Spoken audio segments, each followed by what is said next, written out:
पूछ रहे हो हम ये बता रहे हैं इमली। ये अगर 10 कंपनी गिना दे एक्सपोर्ट की मोदी के शासनकाल में खुली है तो मैं मान जाऊं। एक मैं कर रहे हैं 10 स्कूल बता दें सरकारी जो केंद्र सरकार ने खोले हो, 10 हॉस्पिटल बता दें सरकारी अभी जो मोदी सरकार ने खोले हो। मोदी तो गायो, ठाकुर गायो, जब मोदी गायो आएंगे 400 के पार जाने वाले हैं। 400 अच्छा किसको मालूम है? आप क्यों बोल रहे 400 में पार? खुद बीजेपी कह रहे हैं ना। बीजेपी कहाँ कह रहा है? आप तो कह रहे हैं। भारत में सुबह से लेकर शाम तक देखो रीलों की बाढ़ आ रखी है, रोज सनातन जगाया जा रहा है। ठीक है, बाप दादा सो रहे थे और बेटे जाग रहे हैं। ठीक है, दरअसल ये जाग नहीं रहे, ये अपनी मूर्खता का परिचय दे रहे हैं। देश में एक ऐसी डिबेट छिड़ी है जिसकी देश में वास्तव में कोई जरूरत ही नहीं है। नमस्कार, मैं जॉन मैसी। इस वक्त मैं दिल्ली की जनता के बीच में मौजूद हूँ। लोकसभा चुनाव 2024 में क्या कुछ होने वाले हैं? क्या इस बार राम मंदिर का मुद्दा भारी बनने वाले हैं? 22 जनवरी को राम मंदिर उद्घाटन है, वहां पर तैयारी चल रहे हैं और यहाँ पर जनता के बीच में क्या तैयारी है? जो पार्टियां हैं वो अभी फुल तैयारी में लगे हुए हैं, चुनाव की तैयारी। तो जनता की मन को टटोलने के लिए मैं पहुंच गई हूँ। जनता हमारे साथ में है, जान लेते इनकी मन में कौन है। क्या है सर 2024 में क्या कुछ होंगे? 24 में तो चल ही रहा है, आप देख रहे हो। अभी पहले क्या था, लोग 20% पागल थे। ठीक है, 19 से पहले, और 19 का जब इलेक्शन आया तो लोग 30% पागल हो गए। इलेक्शन गुजर गया, जब योगी जी वाला इलेक्शन आया 22 में तो लोग 50% पागल हो गए। अब देश की स्थिति है कि लोग 70% पागल हो गए हमारे देश में। ठीक है, कैसे पागल हो गए सर? बिल्कुल पागल हो गए हमारे देश में लोग। भाई लोग, मैं कह रहा हूँ, वो देश कभी तरक्की नहीं कर सकता जिस देश में स्कूल, कॉलेज, हॉस्पिटल, रोजगार, ठीक है, लिवलीहुड से ज़्यादा इम्पोर्टेंट मंदिर हो। ठीक है, ज़्यादा इम्पोर्टेंट लोगों का धर्म हो। अब जगह दुनिया भर में बाढ़ आ रखी है, पूरे भारत में सुबह से लेकर शाम तक देखो रीलों की बाढ़ आ रखी है, रोज सनातन जगाया जा रहा है। ठीक है, बाप दादा सो रहे थे और बेटे जाग रहे हैं। ठीक है, दरअसल ये जाग नहीं रहे, ये अपनी मूर्खता का परिचय दे रहे हैं। देश में एक ऐसी डिबेट छिड़ी है जिसकी देश में वास्तव में कोई ज़रूरत ही नहीं है। अभी क्या होगा सर, क्या लग रहा है? जो जरूरत का जो मुद्दा है, जो लोगों का आम मुद्दा है, क्या ये आम मुद्दा ढक जाएंगे? जब तक मोदी है, लोग अपने मूलभूत चीज़ों पर बात नहीं करेंगे। मूलभूत चीज़ों पर इलेक्शन नहीं होगा। ठीक है, लोग कह रहे हैं ना मोदी नहीं तो कौन, मोदी नहीं तो कोई नहीं भैया, क्योंकि धर्म का ठप्पा जो है, धर्म का जो कीड़ा है वो एक ही पार्टी है। ठीक है, इस देश में जब मुद्दों पर चुनाव हो ही नहीं रहा तो फिर मुमकिन है कि वही बंदा आएगा। अच्छा, आप रुकिएगा, क्या कहेंगे? कह रहे मोदी जी का काम नहीं करा और नहीं आएंगे। मोदी जी काम कर रहे हैं, इनको समझ में नहीं आ रहा। मोदी काम कर रहे हैं और बहुत काम हुए मोदी जी। समझ में नहीं आ रहा क्या नहीं मोदी काम किया? मोदी से हम संतुष्ट हैं। 5 कम बता दो, क्या सारे काम हो जाएंगे? 5 कम बता दो। मैं अंकल जी, नहीं एक मिनट अंकल, आप काम करते हो क्या? नौकरी करते हो या बिजनेस है? किस कंपनी में करते हो आप? Export company. हाँ जी। वो एक्सपोर्ट कंपनी कितने साल पुरानी है? मोदी जी के शासनकाल में खुली है। कुछ भी हो, हम मोदी जी काम कर रहे हैं। हमारे बच्चे जो कर रहे हैं, स्कूल बंद है ना, ये स्कूल खुले हुए हैं और लड़कों को वजीफा भी मिल रहा है। प्राइवेट स्कूल में पढ़ेगा। एक मिनट 5 साल में कितने एक्सपोर्ट कंपनी खुली है मोदी के शासनकाल में? और सुनो, राम मंदिर में रह गई बात। राम मंदिर बन रहा है, उसमें मोदी का सारा सहयोग नहीं, हम लोगों का भी सहयोग है। मैं बता रहा हूँ, लोग हैं गुमराह। जो मीडिया और सोशल मीडिया पे चल रहा है, जो लोग गूगल कर रहे हैं, लोग नीति आयोग पर भरोसा नहीं कर रहे। मोदी जी के शासनकाल में इतना भ्रष्टाचार है ना, इतना भ्रष्टाचार जिसकी कोई पराकाष्ठा नहीं है। अभी जगह जगह तुम देखते हो सेल्फी पॉइंट लगे, इनमें से किसी को जानकारी नहीं होगी मोदी जी की सेल्फी पॉइंट है कि मोदी जी के साथ सेल्फी खिंचा लो। एक सेल्फी पॉइंट का खर्चा, एक RTI डाली गई थी, पूछा गया था कितना है, तो एक सेल्फी पॉइंट का खर्चा है 6,25,000 रुपये। आप पूछ रहे हो हम ये बता रहे हैं इमली। ये अगर 10 कंपनी गिना दे एक्सपोर्ट की मोदी के शासनकाल में खुली है तो मैं मान जाऊं। एक मैं कर रहे हैं 10 स्कूल बता दें सरकारी जो केंद्र सरकार ने खोले हो, 10 हॉस्पिटल बता दें सरकारी अभी जो मोदी सरकार ने खोले हो। मैं युवाओं से बात कर लेती हूँ। अच्छा, क्या नाम है आपका? रुकिएगा। मेरा नाम शौर्य। क्या कह रहे, मोदी जी के कार्यकाल में काम हुआ? बहुत काम हुआ, बहुत आने वाले फिर से बहुत अच्छी बात है, हमारी जीडीपी भी इंक्रीज हुई है, होएगी, आगे भी होएगी। अच्छा हाँ जी। क्यों लाने वाले मोदी जी को? क्योंकि क्यों नहीं लाएंगे, क्यों नहीं लाएंगे, सब कुछ करा उन्होंने, सवालों का उत्तर तो सवाल नहीं सब कुछ होता। उन्होंने सब कुछ करा, उन्होंने जीडीपी बढ़ाई, उन्होंने हमारे लिए हमारा एजुकेशन सिस्टम। कितनी है अभी? अच्छा कर्जा कितना है? कर्जा भी नहीं पता भैया, देखो मेरी बात सुनो, हमारा कम से कम हमारा एजुकेशन सिस्टम अच्छा हुआ है। मैं आऊंगा।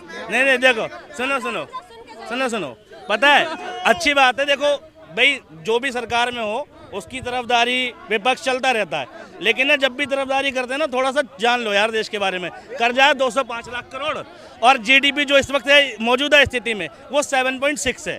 ठीक है, ये बताओ, इट्स बेटर देन कि हमारी कांग्रेस से तो अच्छी थी ना, जिस टाइम तक कांग्रेस थी। मनमोहन के टाइम पे जीडीपी 10 पे गई थी, 10 पे 10 अच्छा भाई, आपका उम्र कितना है? मेरा 18। 18, यानी कि अभी मोदी जी का 10 साल होने वाले, आप 8 साल के थे तब जब कांग्रेस का सरकार थे। हाँ मे बी। नहीं, मैं कभी भी आपको बताता हूँ, जब देश की इकोनॉमी 145वें नंबर पे थे नहीं, तब मनमोहन सिंह इस देश के फाइनेंस मिनिस्टर थे, और उन्होंने जब मोदी जी को सौंपा ना देश, तब देश की इकोनॉमी 145 से 10वें नंबर पे लाके रख दी थी। ठीक है, और मोदी जी को 10वें नंबर से लाने में, 5वें नंबर पे लाने में 10 साल लगे हैं। ठीक है, एक बंदा 145 से 10वें पे ला रहा है और दूसरा 10 से 5 पे ला रहा है। ज्यादा काम किसने किया? तो आप ये भी देखो ना, 145 से 10 पे लाने में कितने छोटी वाली थी ना, छोटी जीडीपी वाली थे ना, अब जब 10 से हम लोग 1 पे जा रहे हैं तो उनकी जीडीपी कितनी बड़ी होगी? कितनी बड़ी है? उनकी जीडीपी एज कम्पेयर टू हम। इकोनॉमी कब बनी हमारे देश की? 1 ट्रिलियन इकोनॉमी कब हुआ हमारा देश? कह रहा हूँ, आप हमें जो कह रहे हो कि उनके कंपेरेटिवली मोदी अंकल ने कोई काम नहीं करा। बट तैयार करने में टाइम लगता है ना, फाउंडेशन तैयार करने में। किनकी बातों से सहमत है? जी, ये बोल रहे थे कि बैंक के बारे में 2014 से पहले बैंक का एनपीए कितना था और अभी ये बैंक का एनपीए कितना। बैंक में जो बैड लोन होता है ना, वो कितना था और अभी कितना है, बहुत कम गया। और पहले जो एसबीआई घाटे में चल रही थी, अभी 15,000 करोड़ पे फायदे में चल रही है। ये बोल रहे थे कि कितने अस्पताल बने, 16 नए एम्स बने हैं 2014 के बाद। नहीं, एक मिनट 16 में से एक मिनट, ये 16 में से एक बार बताओ, फुल्ली वर्किंग कितने हैं इसमें से? चालू कितने इनमें से? 16 में से। बीजेपी क्या चाहता है, पढ़ा लिखा करके ना कोई आवाज ना उठा सके, इसीलिए प्राइवेट स्कूल बना दिया, सरकारी कोई स्कूल ही नहीं बनाया। ये ऐसा जा रहा है। दरभंगा वाला एग्जाम्पल के तौर पे बिहार में 14 बन गए तो 2 बन गए। वो कह रहे काम हुआ है। मैं बता रहा हूँ, लोग हैं गुमराह। जो मीडिया और सोशल मीडिया पे चल रहा है, जो लोग गूगल कर रहे हैं, लोग नीति आयोग पे भरोसा नहीं कर रहे। मोदी जी के शासनकाल में इतना भ्रष्टाचार है ना, इतना भ्रष्टाचार जिसकी कोई पराकाष्ठा नहीं है। अभी जगह जगह तुम देखते हो सेल्फी पॉइंट लगे, इनमें से किसी को जानकारी नहीं होगी मोदी जी की सेल्फी पॉइंट है कि मोदी जी के साथ सेल्फी खिंचा लो। एक सेल्फी पॉइंट का खर्चा, एक आरटीआई डाली गई थी, पूछा गया था कितना है, तो एक सेल्फी पॉइंट का खर्चा 6,25,000 रुपये। 6,25,000 रुपये एक सेल्फी पॉइंट बनाने में लगा है। ठीक है, और पूरे देश में इस तरीके से हजारों करोड़ का घोटाला हुआ है। इस क्या कहेंगे भैया, क्या कहेंगे? नहीं, मोदी तो काम कर रहे हैं, ये तो उसमें कोई दो राय नहीं, काम कर नहीं। जरूरी नहीं है कि आपको घर पे बैठे तनख्वाह मिले, सब कुछ फ्री मिले, ऐसा नहीं हो सकता ना। आप बता दो भैया। नहीं, बहुत काम किया है, आप क्या गिनाए, बहुत सारे काम किया है जो आप गिना नहीं सकते। बता दो ना, ये बहुत 10 साल नहीं, आपके सबके कहने का नजरिया अलग अलग होता है, कुछ और कहता है, कोई कुछ और कहता है। हाँ, क्या कहेंगे, मोदी जी ने काम किया कि नहीं? मोदी जी ने बहुत काम किया है। आने वाले हैं फिर? 24 में मोदी जी गारंटेड आएंगे। कह रहे कि नहीं, काम नहीं किया। ईवीएम में चुनाव हो रहा है, इसीलिए आ रहा है, इसीलिए आ रहा है। ईवीएम कैसे हो? पेपर में करेगा ना, मोदी तो गायो, ठाकुर गायो, जब मोदी गायो। अरे आएंगे 400 के पार जाने वाले हैं। 400? अच्छा 400 पार जाएगा। अच्छा, किसको मालूम है? आप क्यों बोल रहे 400 में पार? खुद बीजेपी कह रहे हैं ना। बीजेपी कहाँ कह रहा है? आप तो कह रहे हैं। बीजेपी कह रहे हैं। मीडिया वाले बोलता है। बोल रहे उन्हें पता है मशीन खराब करवाने से भी 400 पार हो आएंगे। ये यमुना पार नहीं जा सकते, आप 400 के पार बोल रहे हो, इनमें दम नहीं है। बेल्ट पेपर रखे ना, ये हरियाणा मिल्क फूड के प्रधान थे और 400-500 कर्मचारियों ने स्ट्राइक की थी, आज तक इनके बच्चों को मुआवजा नहीं मिला। 750 किसान शहीद हुए हैं, 15 कॉलम पे आके माफी मांगी थी। बोलता था इनका छोटा बाप भी बोलता था कि मैं माफी नहीं मांगूंगा। और आपके हिसाब से मोदी जी नहीं आएंगे? मैं ये कह रहा हूँ, इनमें कोई इतनी जबरदस्त क्वालिटी नहीं है जितना हवा कर रहे हैं, क्योंकि काम बोलता है ना। 15 लाख का ये आस लगाए बैठे हैं मजदूर, एक एक महीना इनको काम नहीं मिलता है।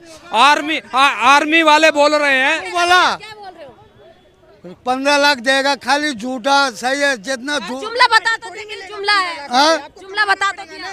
बता दिया ना, तो जुमला ये है लोग। जुमला है, क्या कहोगे भैया? 24 में क्या होगा? 24 में आएंगे? मुझे नहीं पता। मोदी जी आएंगे? आएगा, मोदी जी आएंगे? नहीं आएंगे आएंगे। आएंगे। चलिए ठीक है। तो आपने सुना है लोगों ने यहाँ पर, बहुत सही लोगों का कहना ये भी है कि मोदी जी आने वाले हैं, बहुत सही लोगों का कहना ये भी है कि मोदी जी नहीं आने वाले हैं। कमियां भी गिनवा रहे हैं, तमाम तरीके की कमियां भी बता रहे हैं कि नहीं, मोदी जी जब से आए हैं जो वादा किया है वो पूरा नहीं किया है।